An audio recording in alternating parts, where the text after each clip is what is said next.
Hi guys, welcome to today's episode of Era Clash, where I'm here with Curtis Malik from Team Malik, current world number 49 and England international squash player, where we're going to discuss which era was better out of 15 years ago versus now in the top 10 players in the world. So Curtis, what's your opinion on this? That's a really tough question, and one that I've been thinking about for a little while. So today we're going to compare the top 10 from 15 years ago in 2008 to the current crop in 2023 as of October. And in the top 10 15 years ago, we had Shabana at 1, Rami at 2, Gaultier 3, Palmer 4, Nick Matthew 5, Willstrop 6, Linku 7, Kareem Darwish 8, John White 9, Walal Hindi 10, and also Lee Beecher 11. And then in today's top 10 we've got Farag at 1, Diego Elias at 2, Mohamed El Shabagi at 3, Paul Coll at 4, Mustafa Asal at 5, Kareem Abdul Gawad at 6, Mazen Hesham at 7, Marwan El Shabagi at 8, Joel Makin at 9, and Tariq Moment at 10. Yeah. So if you compare those lists, what are you seeing there? What are you thinking? So for me, on depth, I'm going to go with the 2008 era to beat the top 10 of now. But if I was to pick one or two players and compare them in terms of best against best, I'm going to go with the current crop. You? That's interesting. In my mind, the 2008 bunch of players walk all over the current players. I think almost all of those in that list were world number ones. In fact, if you look, 10 out of the top 11 made it to world number one at that time. Yeah. Which, as a statistic, is quite ridiculous. Whereas if you look at today's crop of players, the top 6 have all been world number one, but a lot of them have only been world number one for a couple of months or a month maximum. Whereas a lot of those guys 15 years ago had got to world number one for a decent length of time and kind of solidified themselves as the best players in the world at different periods. What do you think? Yeah, you made some very good points there. I guess it's very rare in any era or any sport to have 10 out of 11 X1 number ones in the current top 11. Obviously, they all held the number one ranking position for different periods of time. I think that's also a point we can go into where obviously those 10 there made top 10 at least once, but I guess they weren't as consistent as the current two in today's game. Like you see Shabagi and Farag, they've spent numerous periods at world number one, whereas the likes of like Linku, Darwish, John White, Beecher, they didn't spend as long at that ranking. So I guess you could say Farag and Shabagi were a much more dominant force at the top end of the game. Whereas the guys 15 years ago, it was switched a lot more. And then I guess that brings them to the point where I guess those players, you could maybe say they weren't as consistent, but then is that because of the depth of the other players, or is that because there wasn't an outright number one at the time? Whereas in today's game, you have an outright number one or two that keep switching. Yeah, I mean, I think what you're saying there about Farag and Shabagi makes sense about those two being very dominant. But I guess the question we've got to ask ourselves here are, who is better, Shabana and Rami, or Farag and Shabagi? Oh, that's a good question. And that's a tough question because, for me, there's only one winner there. One or two winners. Two winners. But one, if they're a pair, if they are lumped in, there's only one winner. And in my opinion, Rami and Shabana are two of the best ever. In fact, they might even be my top two ever. And Farag and Shabagi, while still Farag and Shabagi are actually in my top two. No, so I don't believe that. that would be one hell of a team match. Farag, Shabagi, Shabana, Rami. Who would you put against who though? Oh, that's a great question, actually. So who would match up with who? I would put. Well, Rami showed it against Shabagi. Yeah, Rami's beaten Shabagi. So maybe I'd go with Rami against Shabagi and Shabana against Farag if I wanted a Shabana and Rami win. Okay. What about you? I would probably put the same, but my money would probably be on Rami over in a one-off match. But I'm going to go Farag beating Shabana in a one-off match. So I feel like the match is going to end in a 1-1 draw. In their primes. Yeah. Ooh. I mean, that's interesting. I think let us know in the comments. Yeah. What you guys think as well, because it's quite an interesting topic. Yeah. These four are probably like in the top 10 of all time, definitely I would say. Yeah. So it'd be interesting to hear what you guys would think as well. And I think Farag is sometimes overlooked because I feel like he's acquired 4 World Championship wins kind of slightly under the radar. Yeah. I think people don't realise 4, like Nick Matthew had 3, Remy had 3, Shabana had 4 maybe. Shabana have 4, yeah. 4. Shabagi's got 1. Yeah. But Shabagi's got more British Opens. Yeah, but I feel like people don't realise that Farag has 4 and is still probably the best player. Well, he's world number 1, but he is playing the best out of anyone at the moment. So he could easily get more. And when you start getting to the 5s and the 6s or the 7s even, well, that's ridiculous. Then you actually can start comparing them with the Khans. Yeah. The great Jansher and Jahangir Yeah. Khan. And in my mind, the Jansher and Jahangir, like their record speaks for itself. You can question how strong the eras were compared to today. Well, maybe we'll do that in the future with the Era Clash series. But it's definitely an interesting one because if Farag does, in today's era, make it to that sort of level, in 50 years' time, are people going to be talking about Ali Farag as the greatest of all time? How much do you value achievements over performance, the eye test, actual quality of squash? Exactly. Because if you're looking at actual quality of squash, well, obviously Farag's quality is great, but I'd put Gawad up there as one of the best players. But it's not consistent on a consistent basis. Exactly. It's what you think is the greatest of all kind of time. Yeah. What's the word? But it's what you think their strengths are to create that. Well, it's like, would you rather win the Premier League or the Champions League? For me, it would be Champions League. Yeah, winning the big tournament. Yeah. But the best team in the world would probably be better and more likely to win a league format and be more consistent over a whole season. Exactly. Not just a part of it. And while the emotions of winning big tournaments are high, having that consistency to be at world number 1, I think shows class more. Yeah. Whether you'd rather win the World Championships or be world number 1, you can comment that in the comments too. Yeah. Because like Shabagi, for example, has probably been number 1 the longest out of all these guys mentioned here. Yeah. So is that a better stat than having 4 World Championships? I mean, Nick Matthew was world number 1 for a long time as well. Yeah. Rami had injury problems, so that cut him short a bit, or quite a lot, sadly. But yeah, I think that's definitely a question you've got to ask is what's more valuable, that ability to win a big tournament, like Nick Matthew peaking for his big tournaments, or that ability to be consistent over a season and dominate the rankings because of it. Yeah. And then another point I'd like to go over is, like, when comparing these kind of guys ranked between 6 and 10 in the 2008, would you say they're better than the 6 to 10 of this day and age with like Gawad, Heshan, Marwan making a moment? I believe that Gawad's an outlier.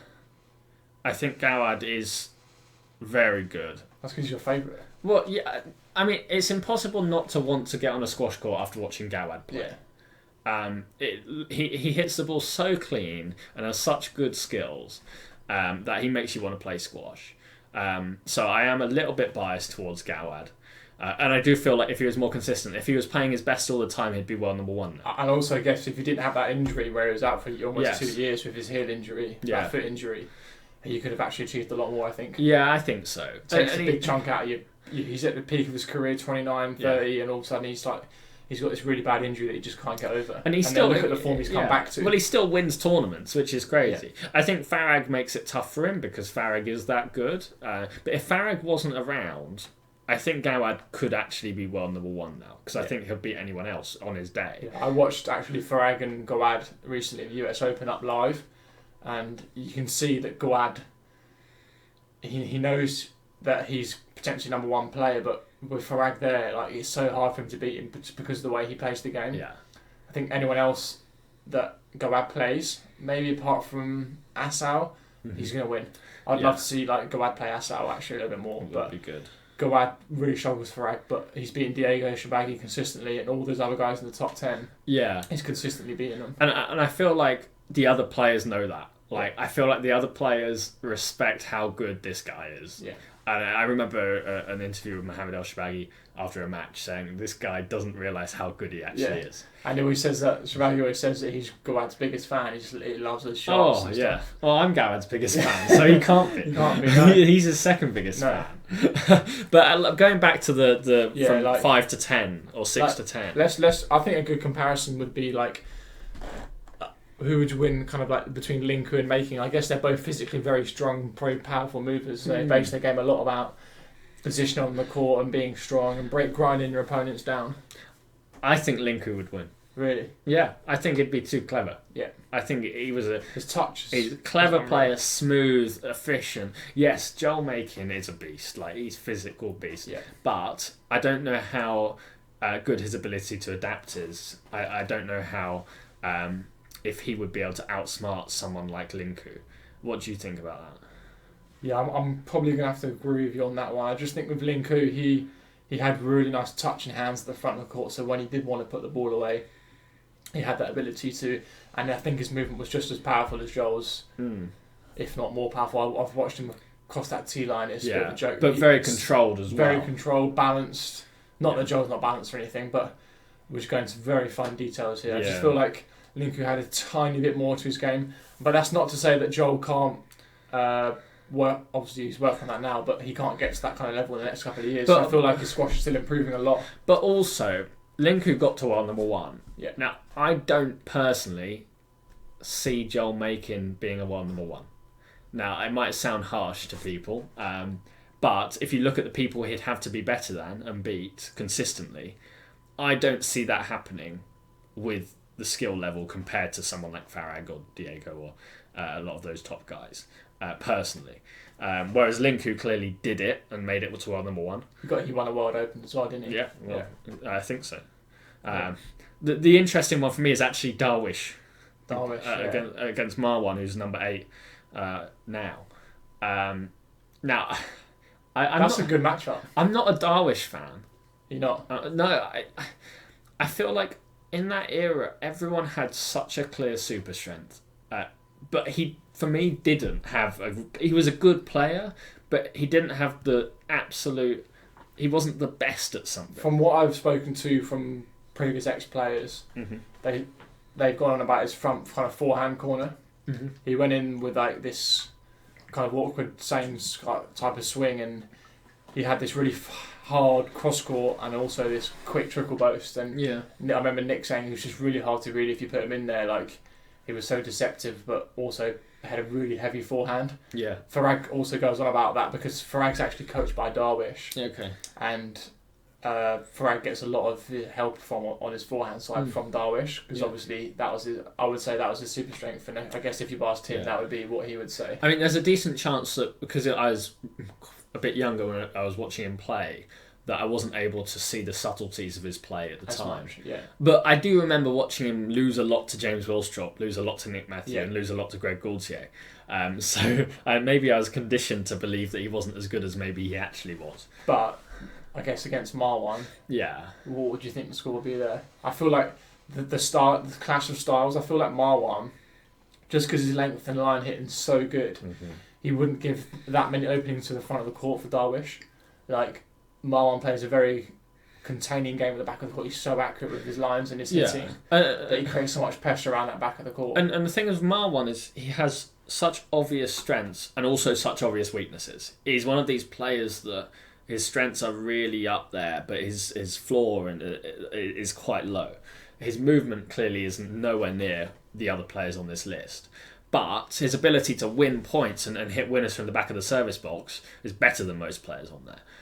So it's just about whether Darwish would have been able to expose the movement of Marwan, or if he'd have let Marwan control that match from around the middle of the court.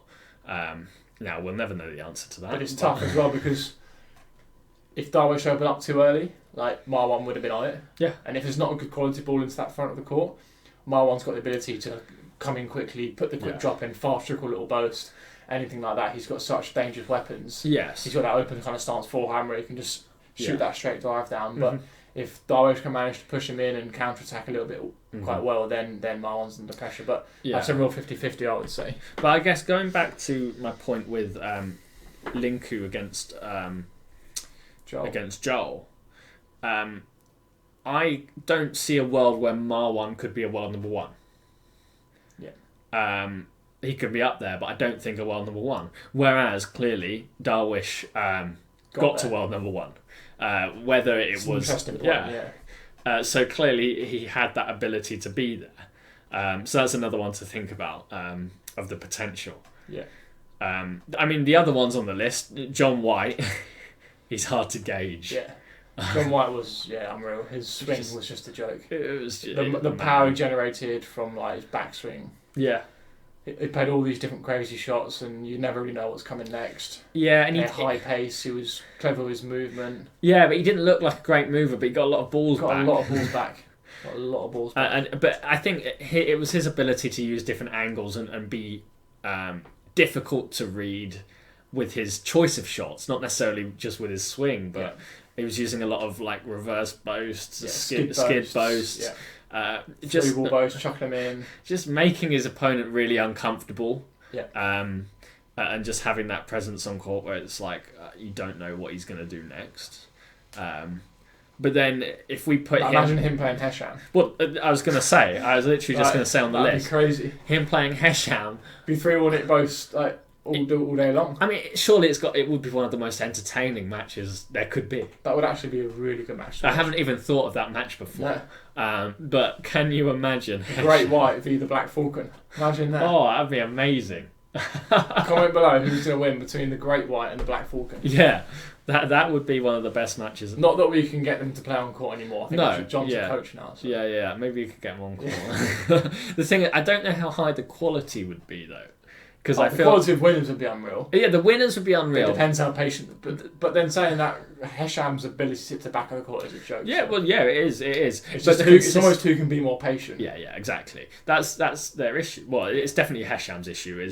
I feel like it's all about how consistent he can be, how disciplined he can be.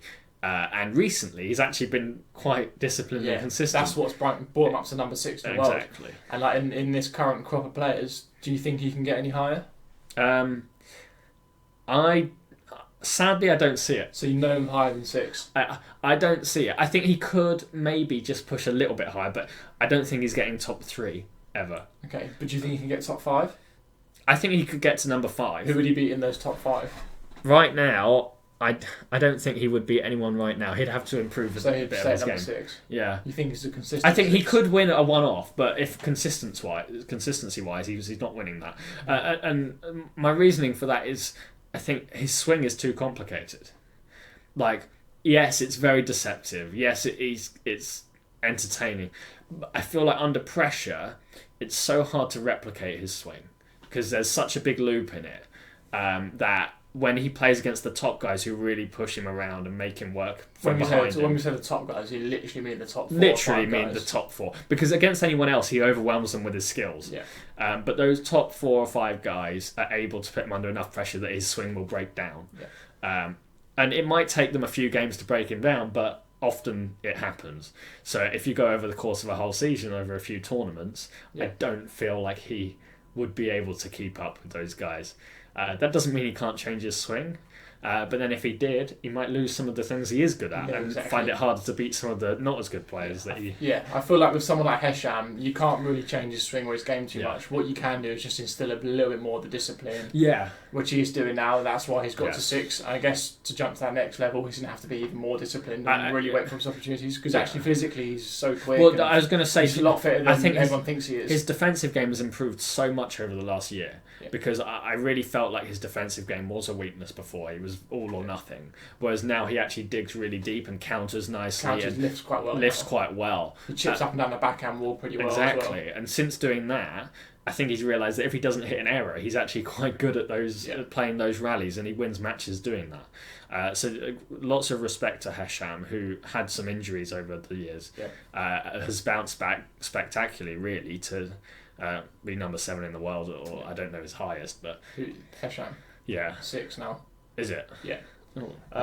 Anyway, I think the last point we should probably talk about Momin and probably Hindi. Yeah, or Beecher. I mean, Beecher's 11, Hindi's at 10. I mean, I think Momin beats Hindi. Yeah, I would say Momin would beat Hindi. Momin, for me, is one of the most underrated players on tour or on tour of all time, not to be spoken about much. I think he is so good. He's just, time and time again, he's just come undone just by the scruff of the neck between Shorbagy and Farag. But he's always been there at number 3 in the world. He's won a world champs. He's won some platinum events, but he's just never quite got to that number 2 or 1 ranking. But he's always been there, and he's been there for so long. And his ability to hit winners at the front of the court from the middle and the back is just insane. Yeah.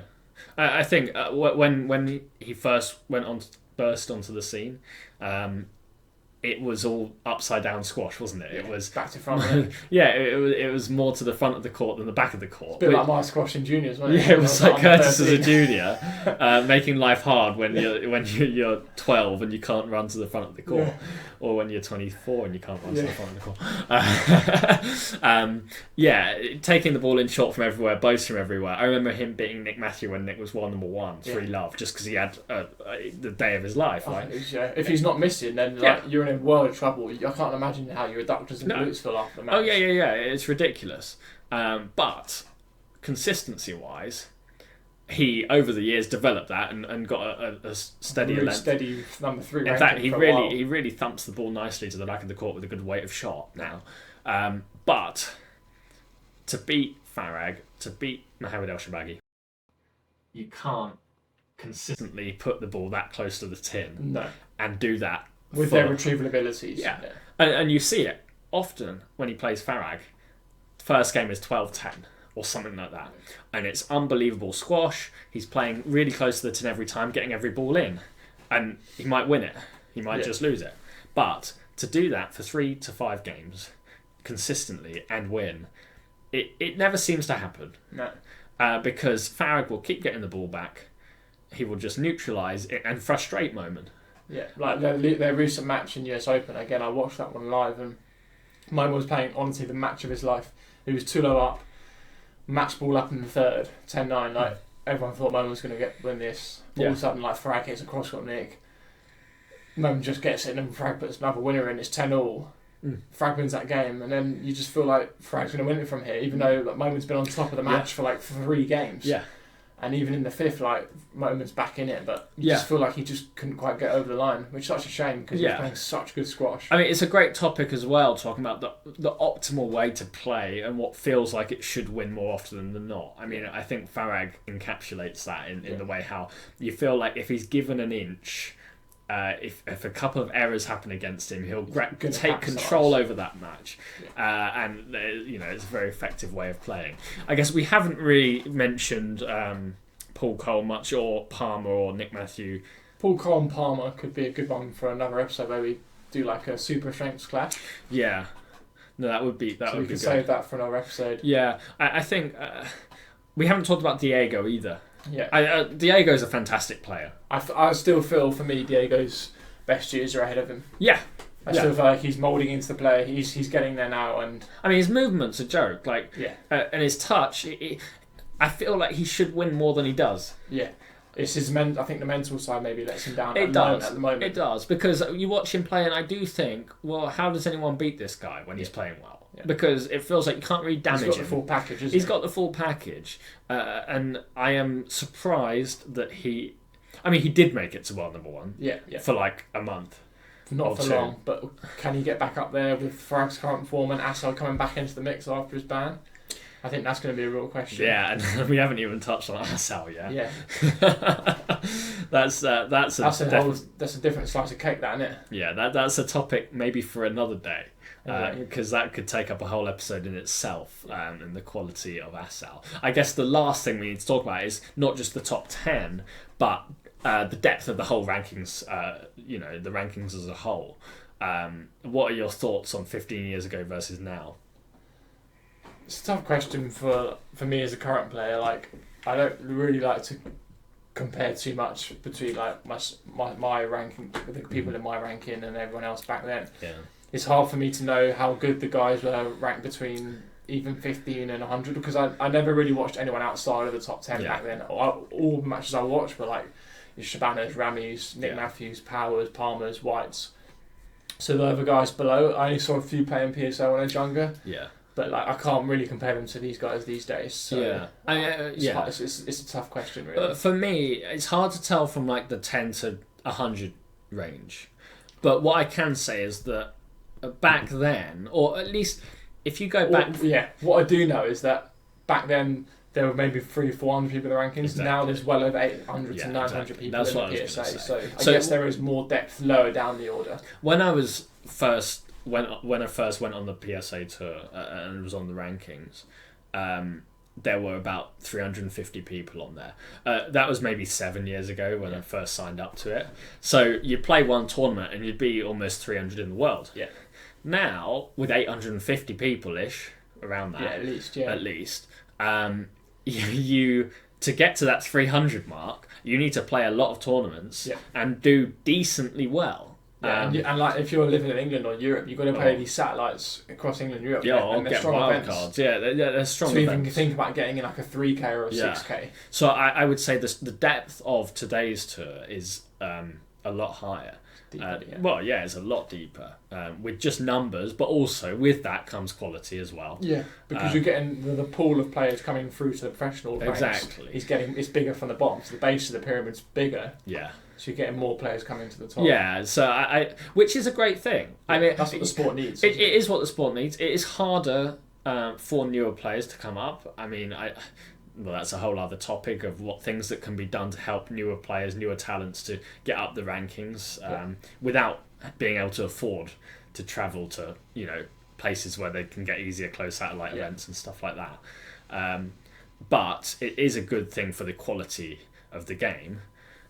So I'm sure that will show over the next few years in the quality of the top 10 as they come up. Yeah. I do feel like there are a lot of good players coming up, even English players coming up that there might not have been over the last 5 or so years. Yeah, 5 since or so Nick years. Matthew and Yeah, since Nick. I mean, Nick and James did wonders for the English squad. Not forgetting like your Barkers and Darrells. They did Grants, wonders for it. Yeah, can't forget those guys. I mean, those three. Because any of those guys now would be number 1 in England, right? Apart from your Shabagis. Yes. Who Yeah. have recently switched, but yes.